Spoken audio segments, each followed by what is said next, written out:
So continuing on, this is part 5 in my series of videos discussing the January 23rd, 2025 hearings with the state versus Brian Kohberger. This is the prosecution doing their rebuttal to the defense's argument, their motion for a Franks hearing. And I would have rather seen Bill Thompson or Jeff Nye do this. Ashley Jennings, to me, just has the wrong demeanor to be a trial attorney. She needed to hit home her points much harder. She's too flippant. I just do not like her demeanor, her personality. I feel like she's better suited as an attorney that does like contract works for businesses or negotiations, etc. Just not trial. And I know some people said, well, she wasn't really hitting back on some things, but some of that was because Judge Hippler already made her point when he was questioning Anne. So some things, the point had already been made, but she could have been a little more forceful in saying, well, Your Honor, I believe that was already hit on during blah, blah, blah. But she just kind of let some of that stuff lapse that she should have been more forceful on. But that's just my opinion. I'm sure other people disagree. So let's continue. Good afternoon, Your Honor. As you're well aware, you have to make 2 separate inquiries for each of the claims that Ms. Taylor has brought before you. First, you have to decide today, has the defendant made a substantial, not just a preliminary showing, but a substantial preliminary showing that the affidavits, and in our case, we're referring to the Exhibit A's that were attached to each of the affidavits for probable cause, that they were the basis, which were the basis for multiple search warrant applications, that within those Exhibit A's, there were deliberate or recklessly false statements or omissions. This is a high burden, and this is a very high hurdle for them to jump over. Now, if you can answer yes to that, then and only then, and then ask the second question, does that even matter? Does that statement actually diminish the probable cause finding? It's only when the answer to both of those questions is yes, should you then even consider granting a Franks hearing. And what she's doing is just explaining what needs to be established in order to even grant a Franks hearing. It's not a simple process because, first of all, you have to see if there really was anything that was like a lie, purposeful lie, blatant disregard, etc. But then secondly, if there was something like that, once you remove that part, does it change anything about probable cause, about getting the warrant? And if it doesn't, then you don't grant the Franks hearing. So even if you do find that something maybe was omitted that was material, or that there was an actual lie, like a knowing lie, it still has to meet that second part. The motion for a Franks hearing is a serious allegation. The allegation is that law enforcement acted improperly, that they lied to the magistrate in order to secure the warrant. The statements have to be deliberate, reckless, false. That's the standard. Franks is not implicated by just simple mistakes or misunderstandings about the evidence, or Scrivener's errors, or even just negligence.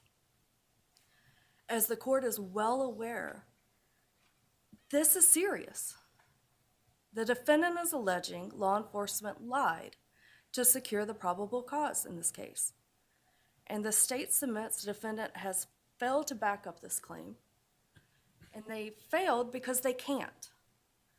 Law enforcement submitted probable cause affidavits to the magistrate based on the information they had available to them at the time that the various applications were made. That's how it's supposed to work, and that's how it worked. And I'll point out, I mentioned that in my last video, that the information that was put into the affidavits for warrants at the time was what was known to the affiants. So, like I talked about with the FBI, if they went and did the drive test and then it changed some of the data, that wasn't known until well after all of the affidavits for warrants were issued.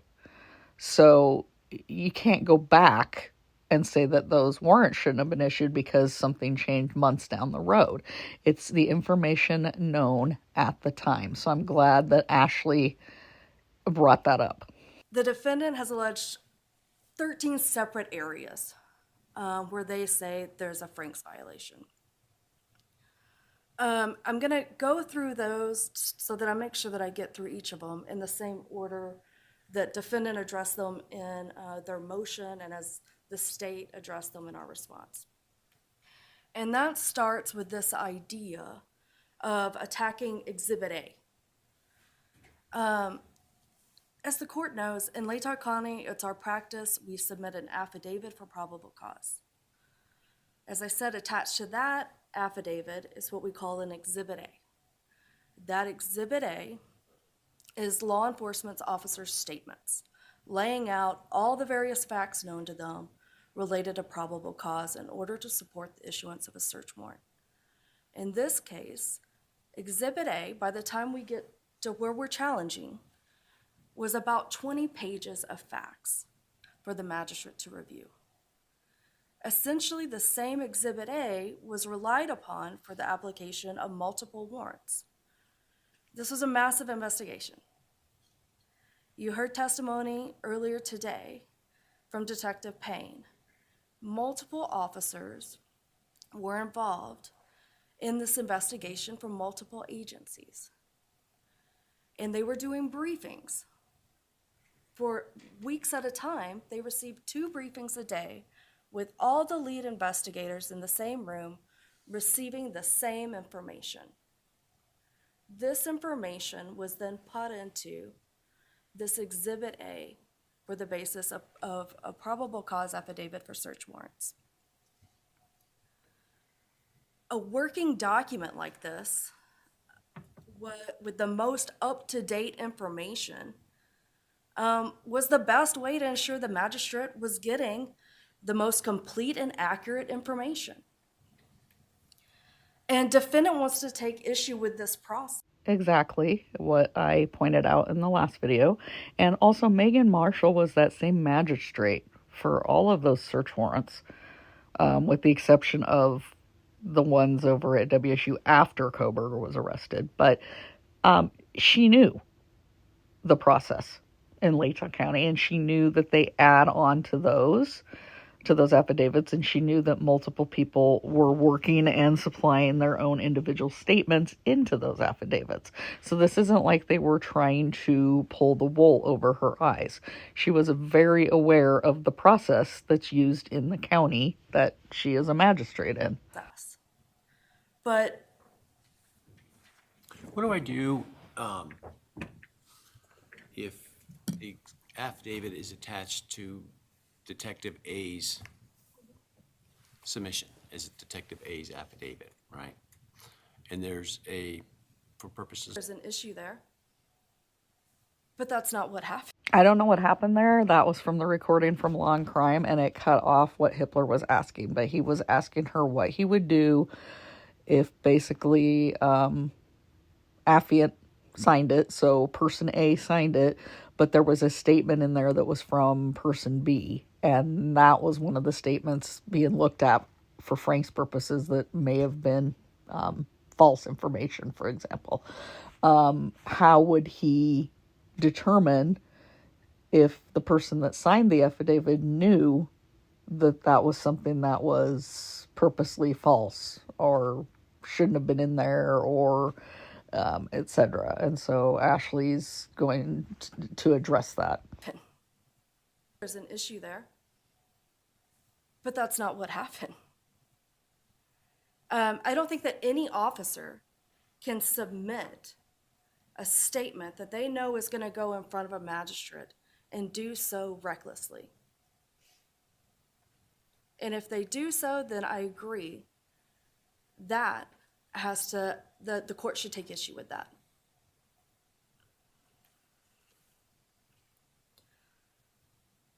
But the cooperative nature of this investigation and this kind of group effort is allowed. As discussed more extensively in the state's response, we have several Idaho cases that support this. State v. Rubio, State v. Gomez, State v. Alger. And in our case, the probable cause affidavit, it wasn't as if the judge wasn't put on notice that this was exactly what was happening. The judge was put on notice. Each affidavit explicitly told the magistrate, blank officer, depending on who was applying for it, quote, is being assisted by members of the Idaho State Police and agents of the Federal Bureau of Investigations. Throughout the document, it makes references. I consulted with FBI Vehicle Specialist S.A. Imel. I consulted with FBI S.A.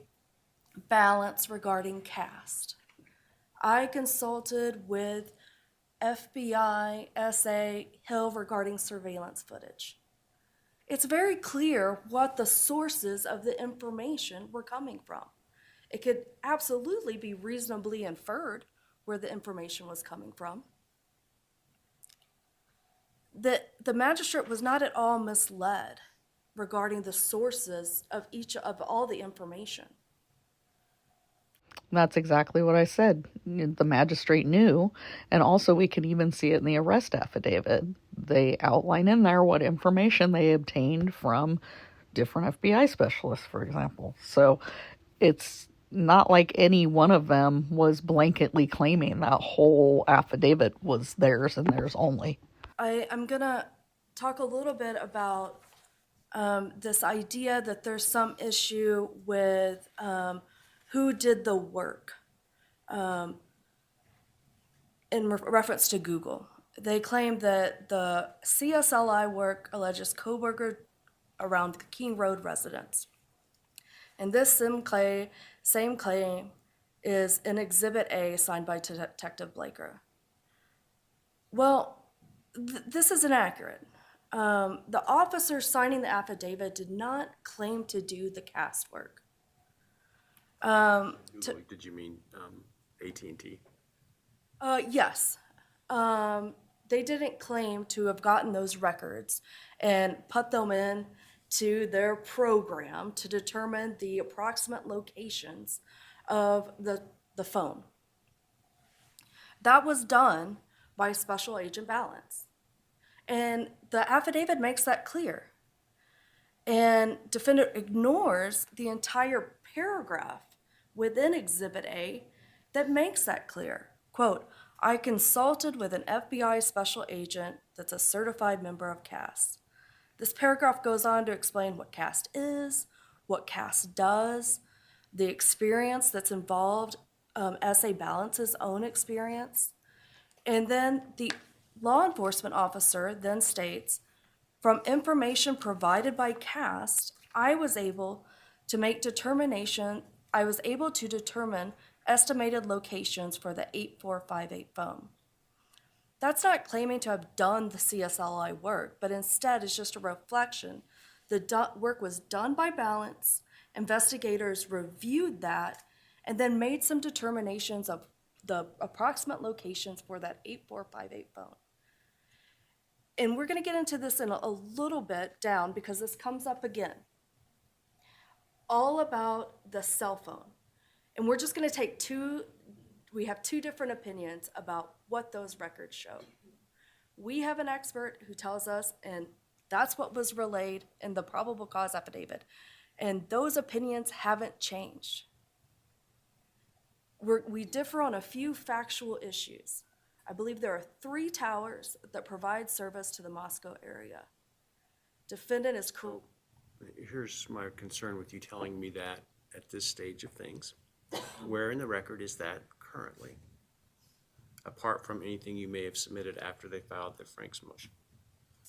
What specifically? That there are 3 towers.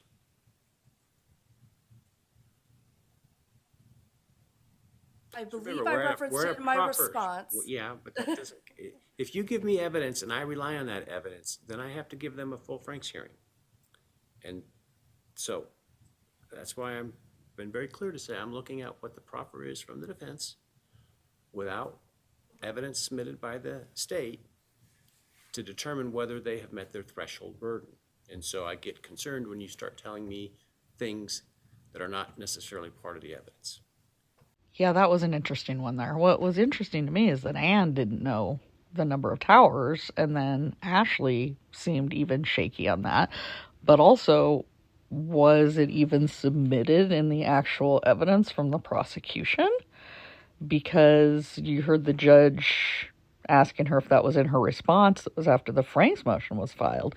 And see, she can't bring up something that was in that response afterwards because they're attacking the affidavit.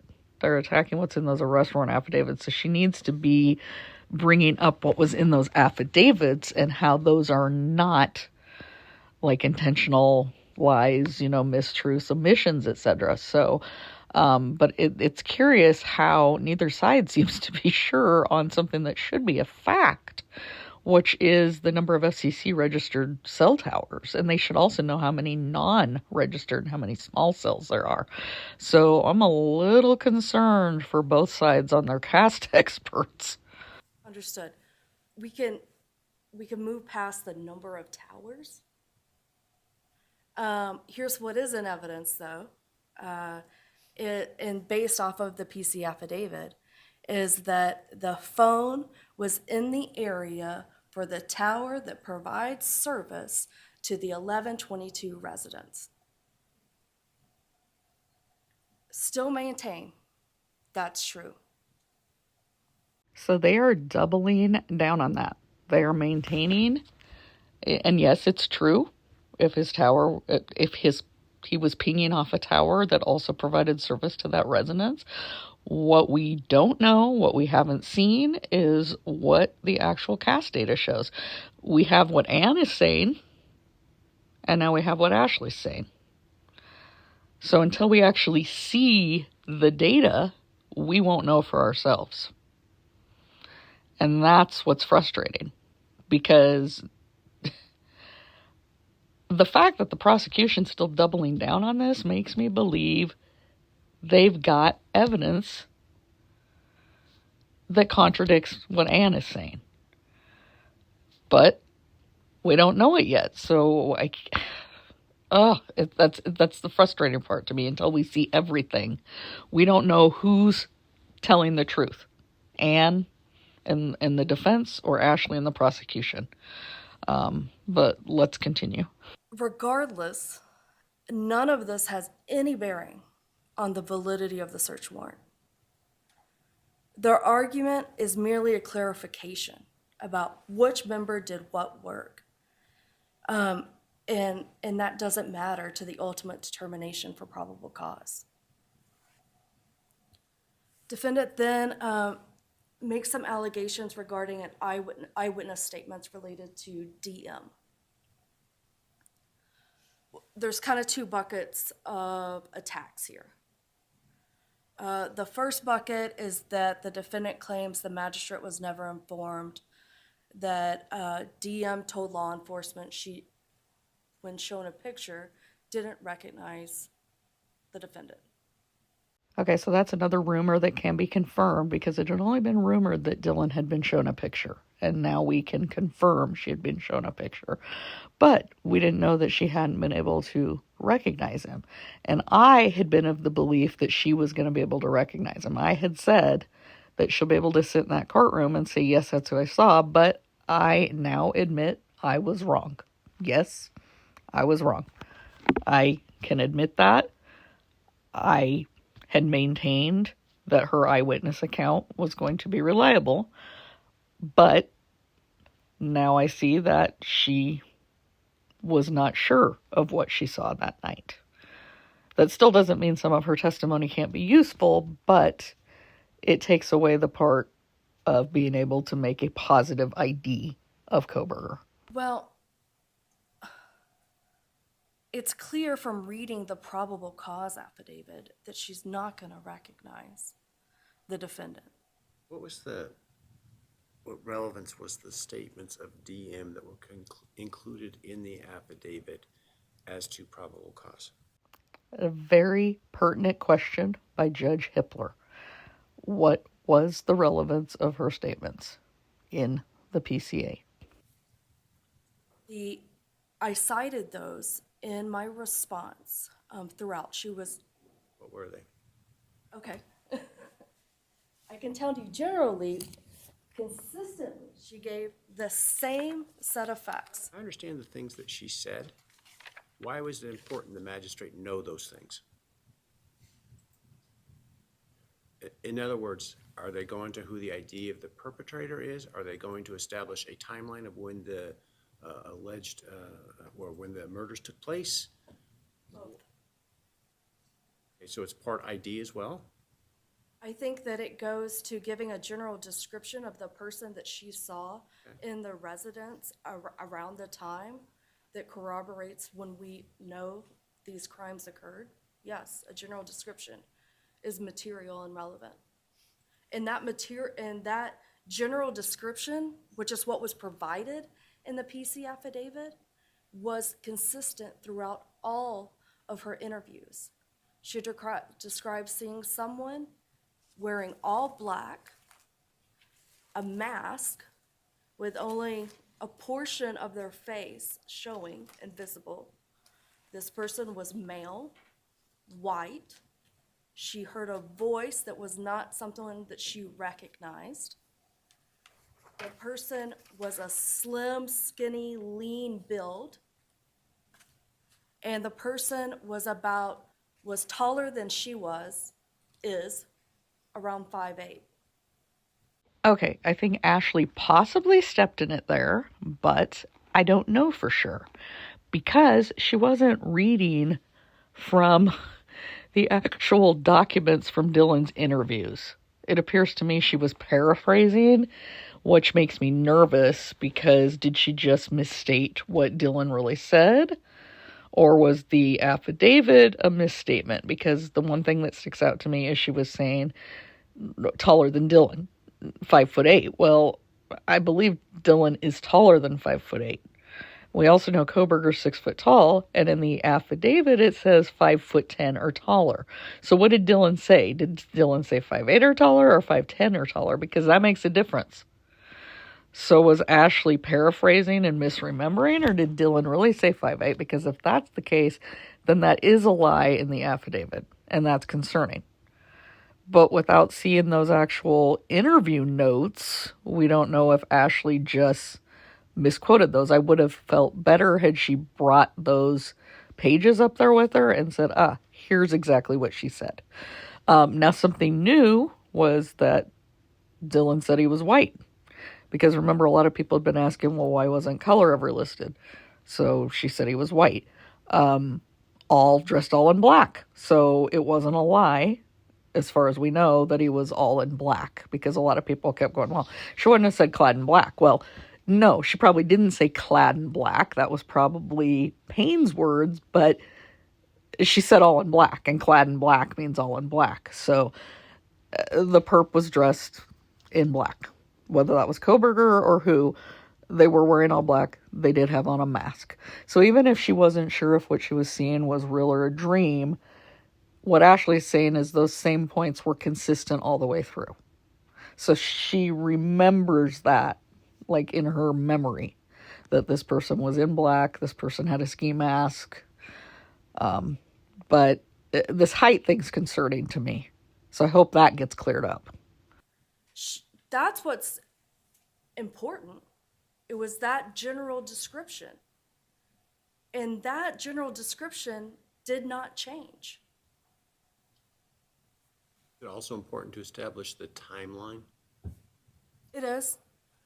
It's important to establish the timeline to know when the timeline matched the vehicle surveillance of when a suspect vehicle is coming into the area of 11:22 and then leaves, as well as text communications of her relaying what she's observing during the same time period.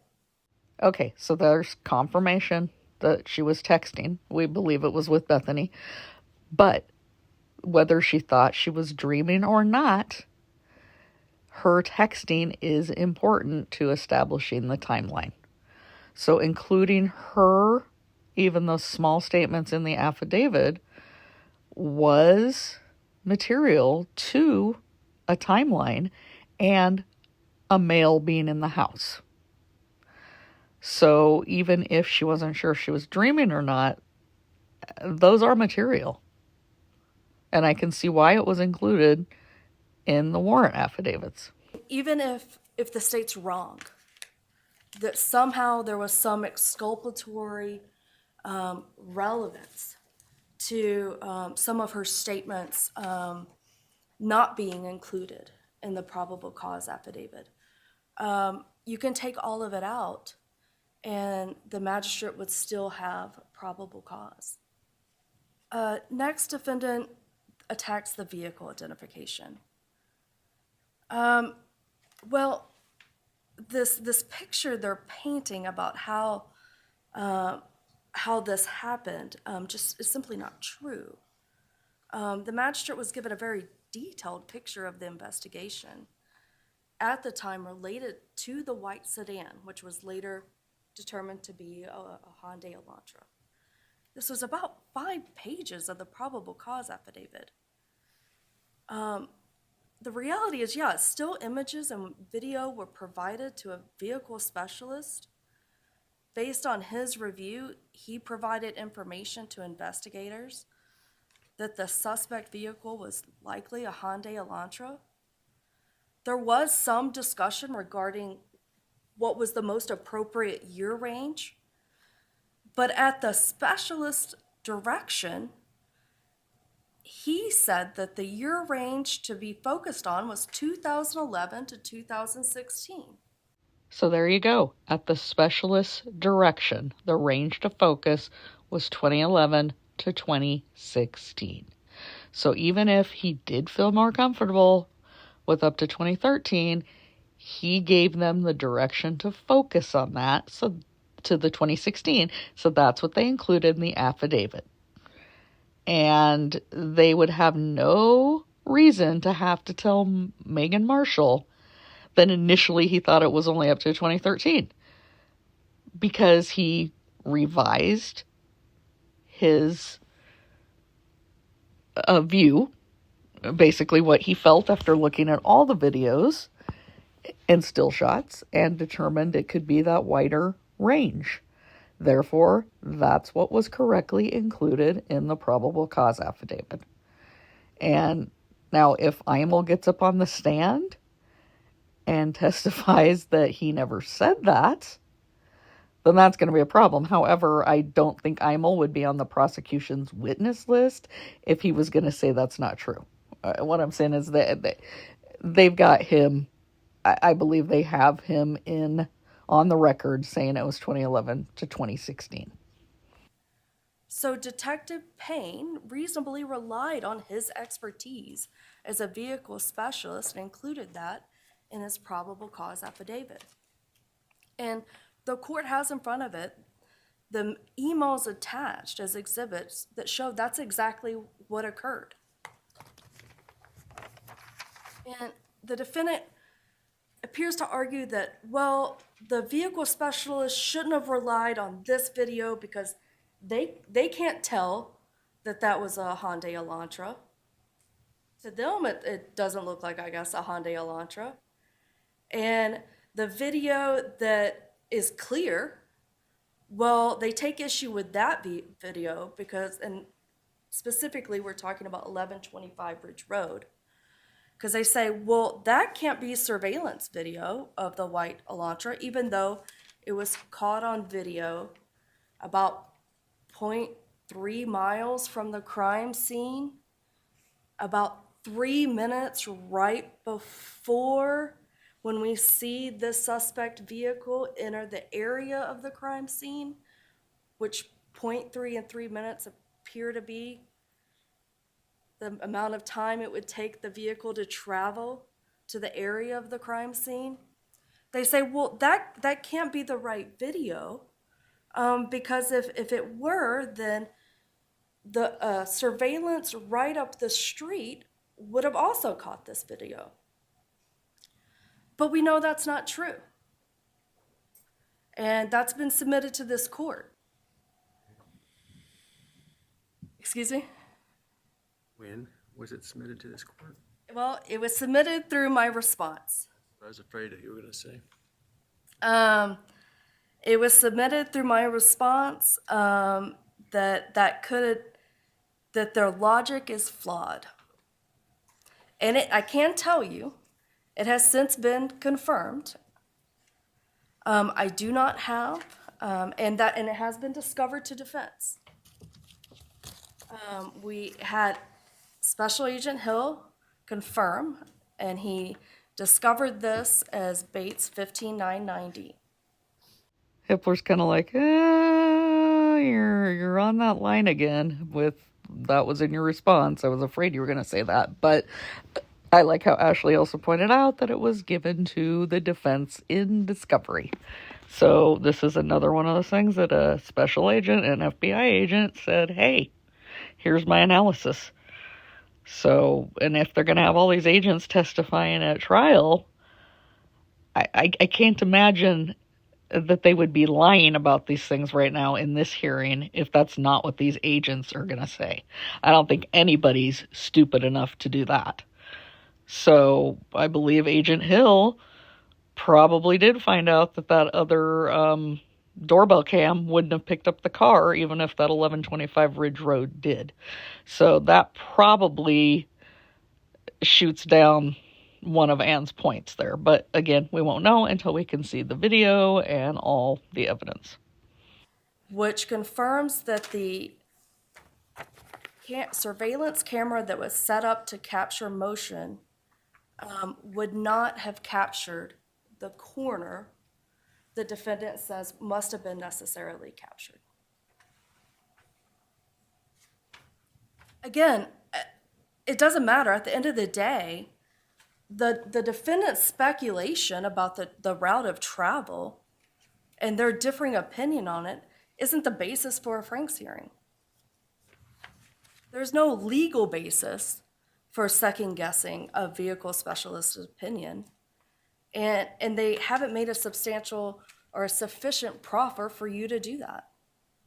Exactly.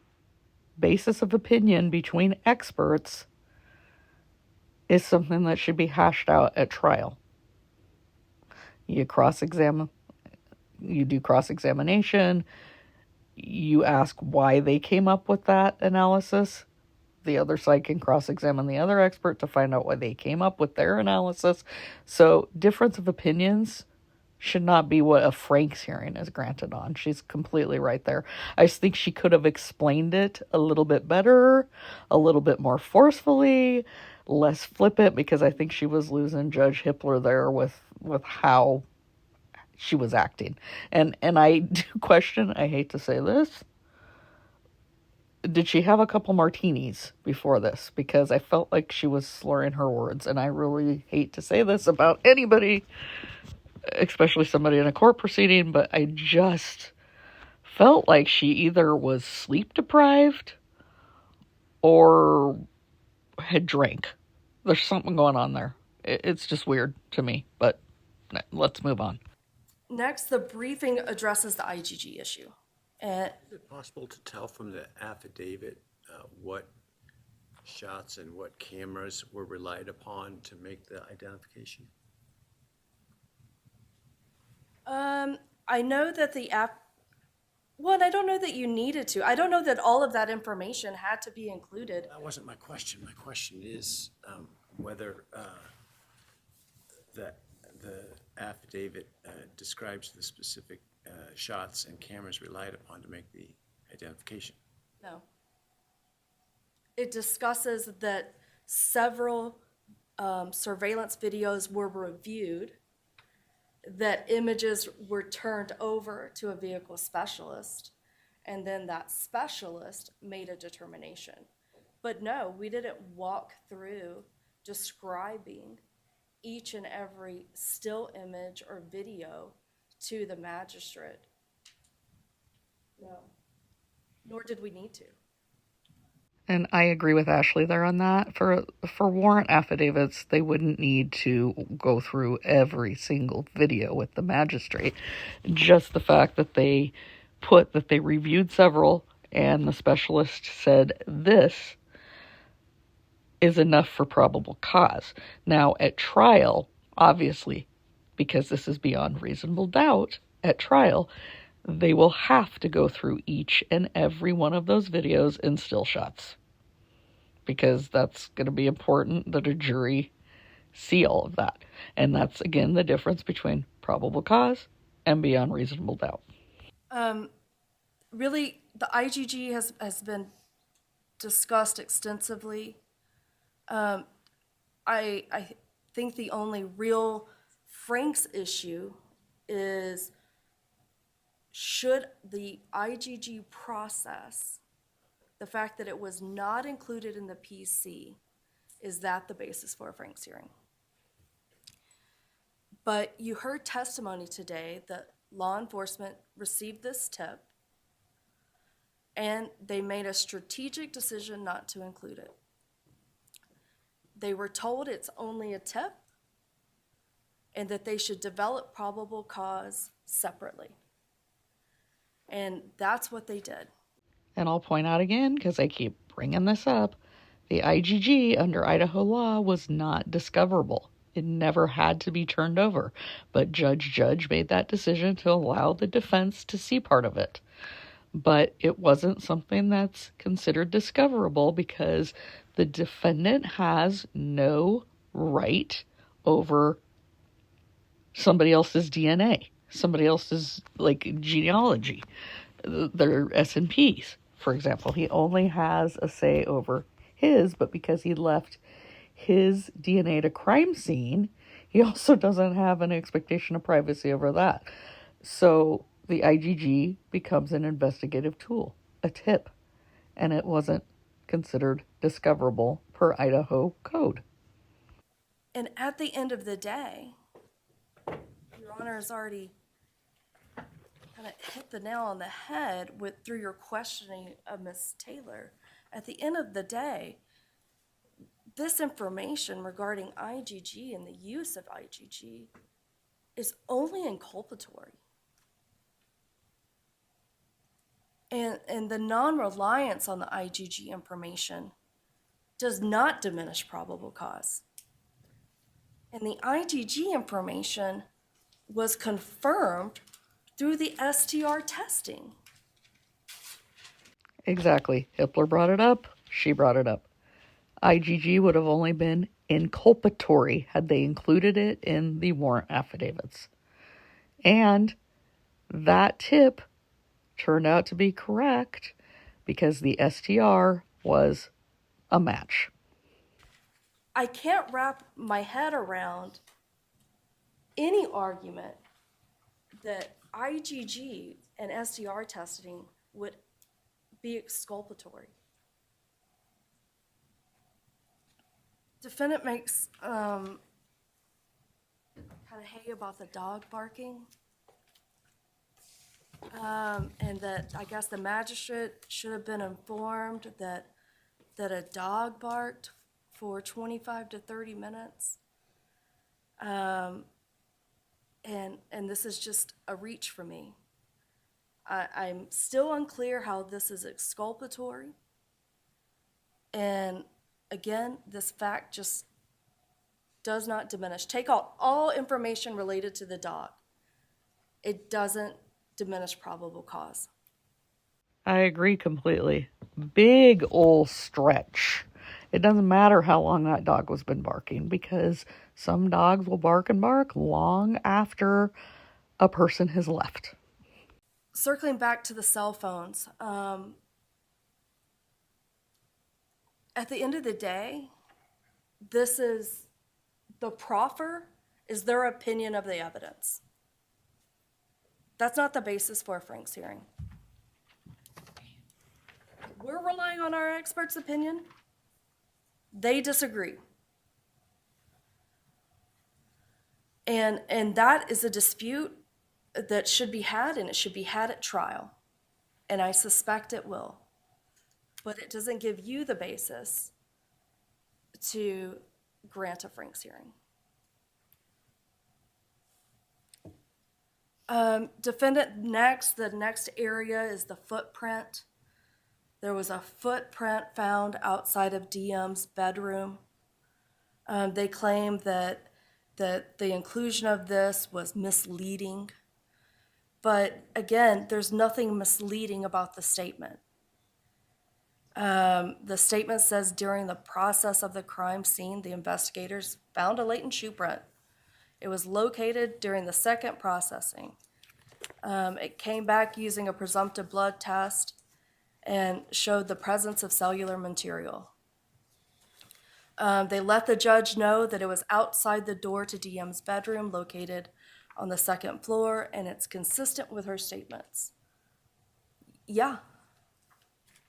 The investigators provided the magistrate the information they had at the time of the investigation.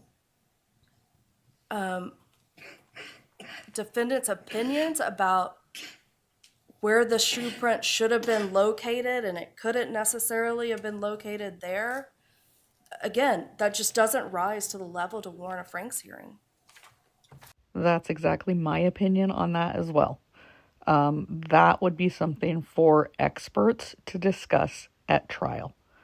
So both the prosecution and the defense bring in crime scene experts, forensic analysis that would say, okay, we found that the perpetrator went to this room first, went to this room, they walked through here. This is based on blood droplets, or this is based on shoe prints that then get lighter and become latent. This was his direction of travel. And then the jury's going to have to decide which expert, defenses or prosecutions, is they believe more credible, or from looking at all the pictures as well. So for the defense to say that they think the shoe print was in a spot where it couldn't have been, or that there was no other prints that maybe led to and from that, the prosecution at the same time can maintain that, no, that is the spot where he would have walked by or did walk by. So that's something that needs to be argued at court. That does not come across to me as something that's like a blatant lie or a purposeful misrepresentation in the probable cause affidavit. Again, our case doesn't hinge on the identification of this shoe print. Neither did the PC affidavit. There was sufficient probable cause with or without this information. I'm going to address grand jury subpoenas. They didn't discuss it today, but it's addressed in their motion.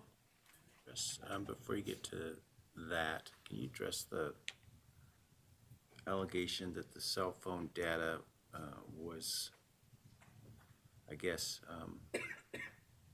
purposefully erroneous as to the time that the phone was no longer reporting, which then relates to the supposed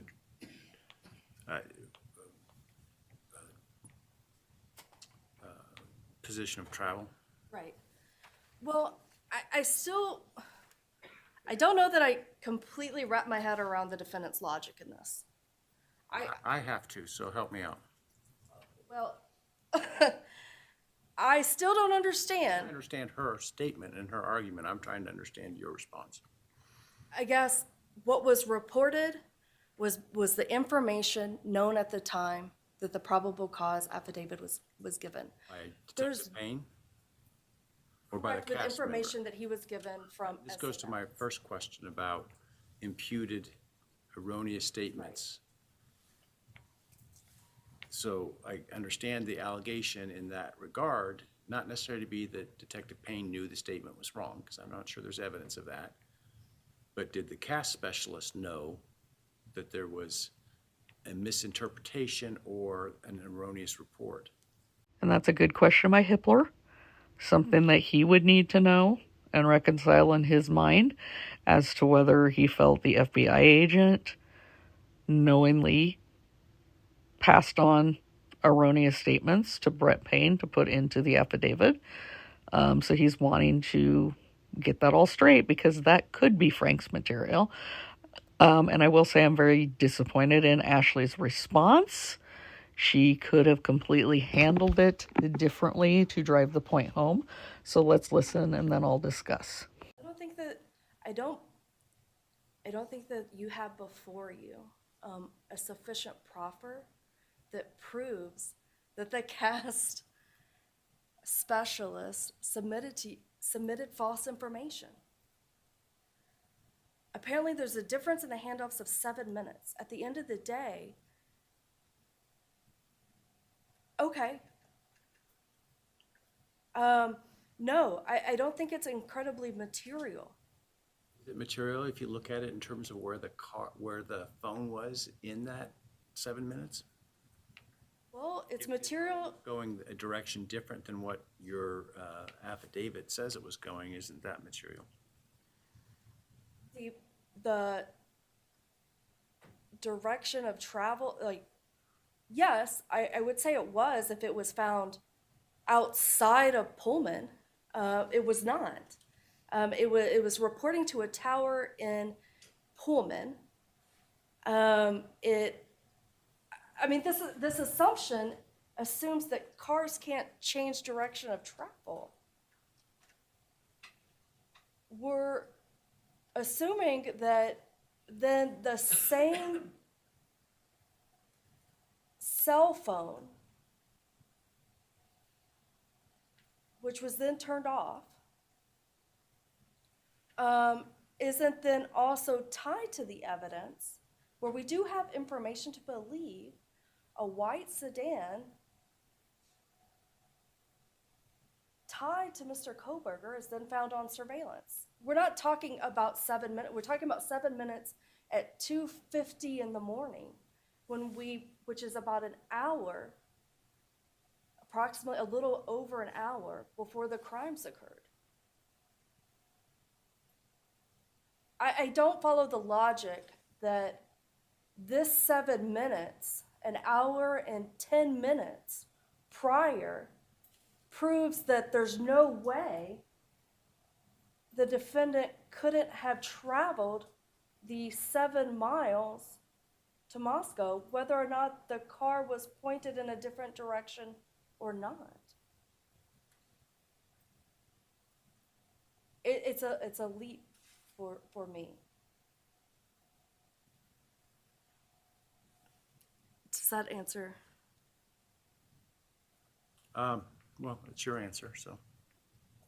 That was just painful to listen to. I understood her points she was trying to make, but she failed miserably in making the point.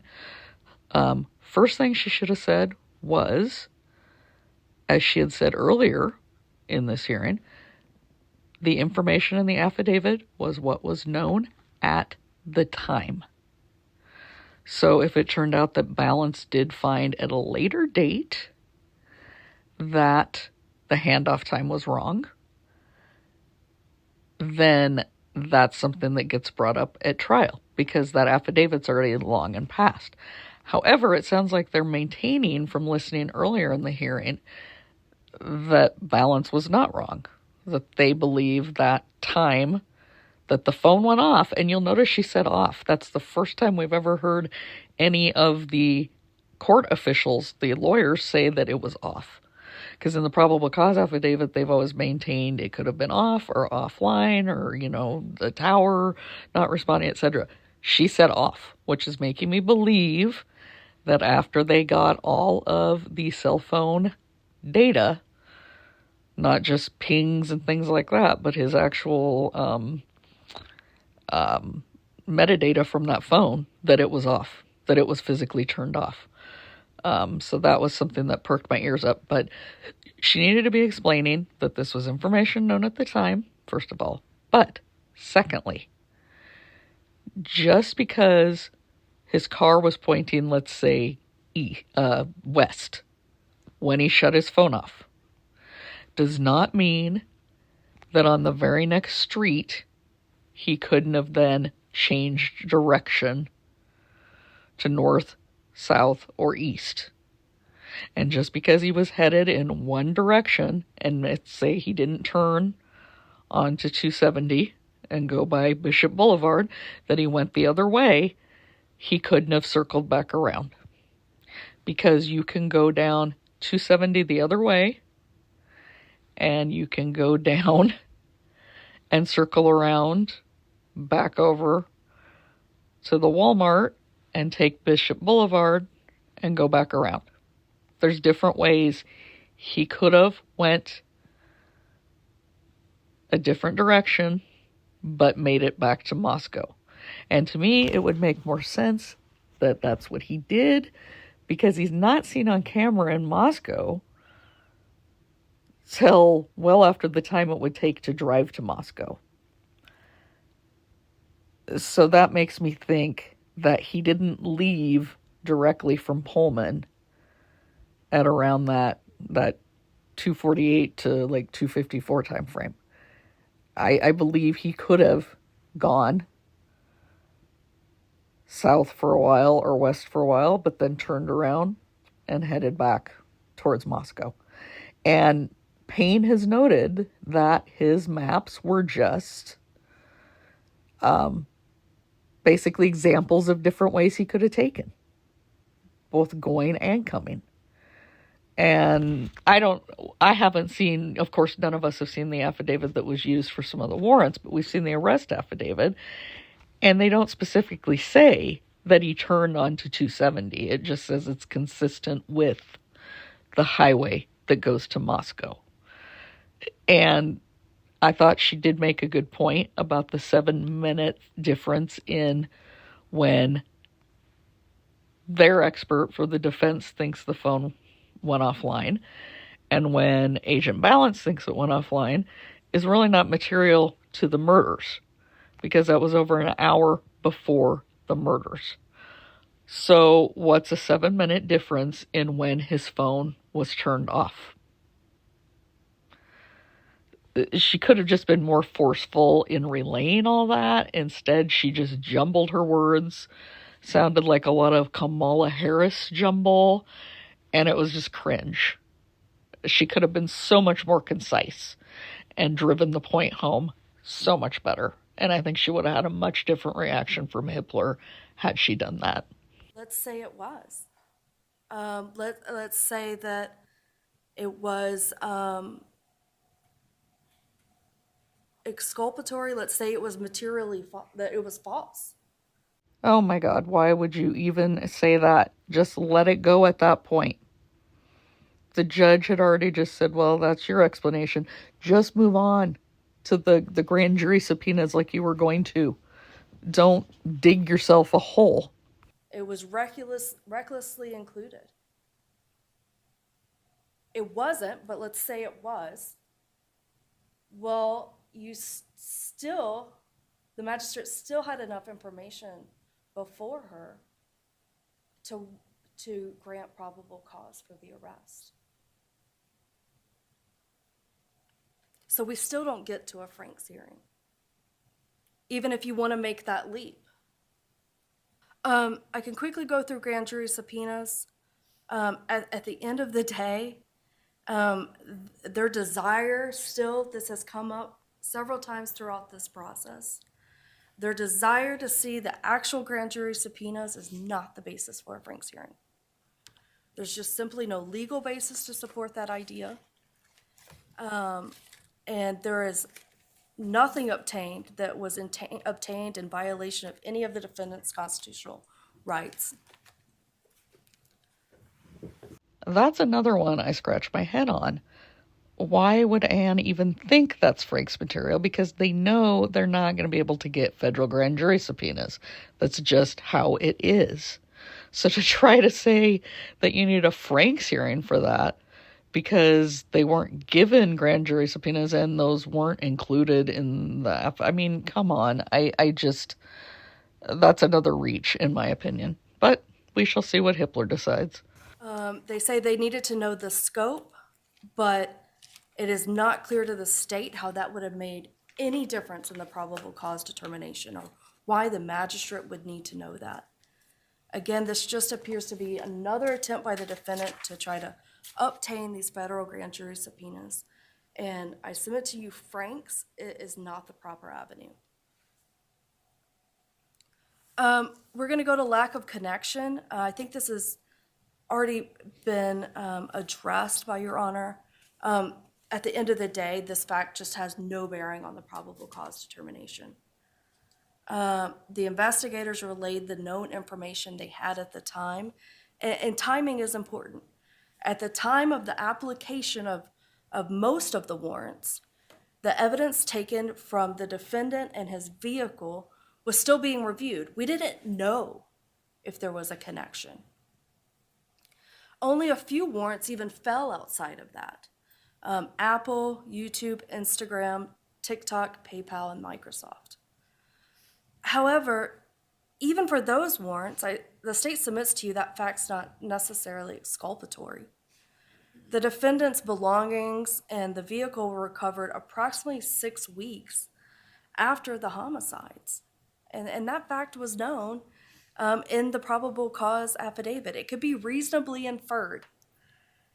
But to the extent the court believes that law enforcement should have included this information, again, I can accept that, but it's not enough to outweigh the balance of the information that was included that did establish probable cause. I submit to you the defendant has wholly failed to establish a single false statement or omission without which the magistrate would not have found probable cause. I ask that you deny their motion for a Franks hearing. Thank you. Okay, so yeah, I agree with her there again on the car and no connection, because that's not necessarily exculpatory, because a connection never has to be established anyway to get guilt in a trial or probable cause even for a warrant. I feel like overall she had some really good points, but she just is not the right person to make them. Jeff Nye or Bill Thompson should have handled this. Very disappointed. I still don't feel there's anything Franks worthy, but if a Franks hearing were to happen, it's probably going to be because of how poorly she handled the statement about the 7 minutes from when he turned his phone off. I think it's a non-issue. I don't think it's material. I don't think it's relevant. But I think because she just was so jumbled and not forceful in her response, that it may give the judge just enough doubt to wonder if balance misled on purpose. I don't believe so, but it's what Hippler believes. So, yeah, I wish Nye for sure had handled all that. But it is what it is. Can't put the toothpaste back in the tube at this point. And so my next segment will be the last segment for the January 23rd hearing, and that's going to be Ann's rebuttal to the state's rebuttal.